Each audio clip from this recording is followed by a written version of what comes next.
John here in northern Minnesota, and just want to say I've been driving this car, this 99 Chevy Venture, for a couple days now, back on the road again, and it appears that I successfully changed the head gasket on it and the radiator and the starter while I was there, because I had some problem with that. And then anyway, and it looks like the hoses are all not leaking. I had a hard time with some of those, but anyway, so yeah, I'm a guy like a lot of people who think like, I can never do a job like this, think like, oh, that's way too difficult.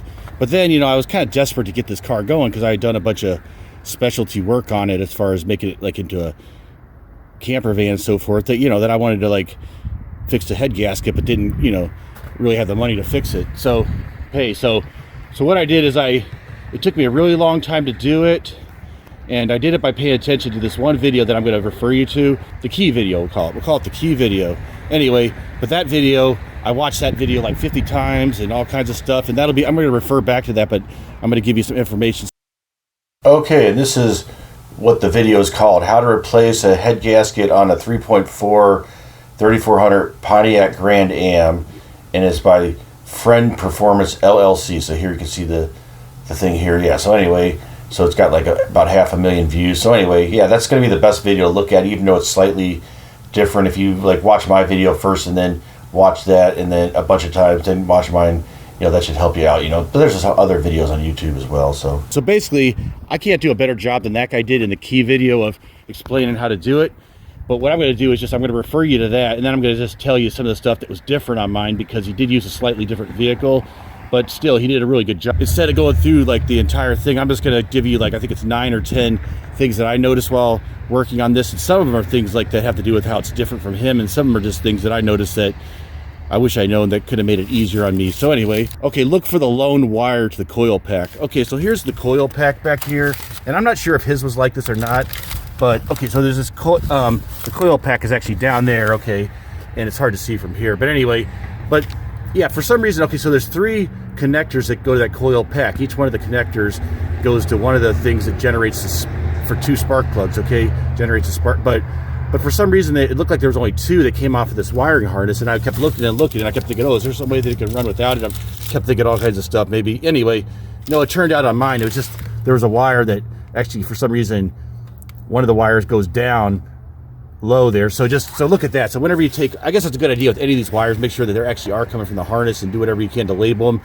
Usually you can't really screw them up, but that's one that really had me screwed up, because I didn't know. I kept trying to figure out, well, where is that extra wire that's missing, So that's what it was. For some reason, you would have thought that all 3 of those connecting wires would have come off of the, and by the way, that other guy, he had like it was some kind of like Grand Prix or something. So there's a few differences, like there was more room in the back, but his was, it was a 3.4 engine GM motor V6. Okay, remove the AC bracket. Okay, so what that is on this one, this is something that was different on mine, but on this one, like underneath this motor mount, there's this bracket here, okay, this big bracket, and let's see, it's got like 1 bolt going through it there, and anyway, oh, and you got to remember there's like this weird stud under there that's different from the head bolt. But basically that goes down, and then that actually this same bracket down there holds the power steering, not the power steering, the air conditioner pump on. So you might be able to take it off by just loosening it up there, and then just taking,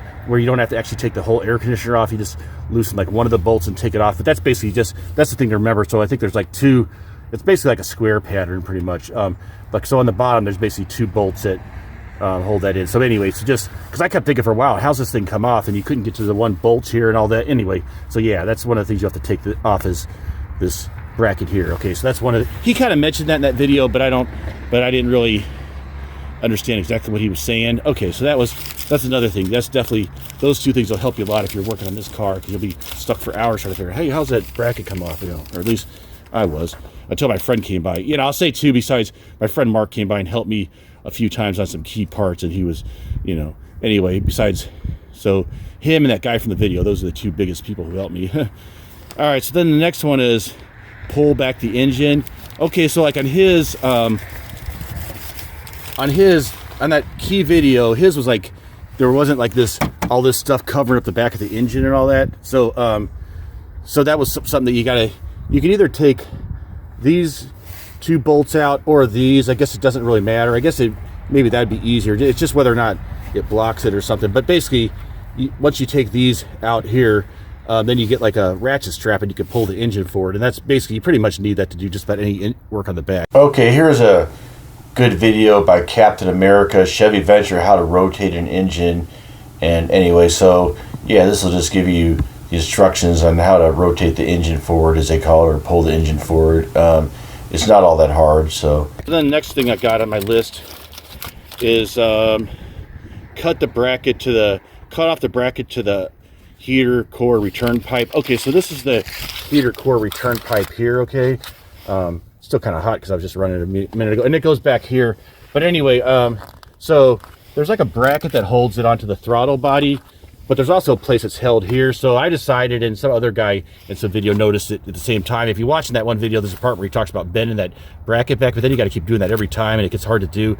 But basically, because otherwise, if you don't either bend that bracket back or cut the thing off, then you're gonna have to take this pipe off basically anytime you want to take the throttle body off, which is probably going to be a lot. You know, that's going to be so. Okay, so here's a shot here that I have where I've already taken this pipe off. You can see here it curves around here, and here's like the part that goes into that hose that goes into the heater core. Anyway, but this is that bracket we're talking about. So if you see that thing, that's the thing that I ended up eventually just cutting off. So my idea when working on this thing is to do a little bit of re-engineering if I can make it like easier to work on in the future.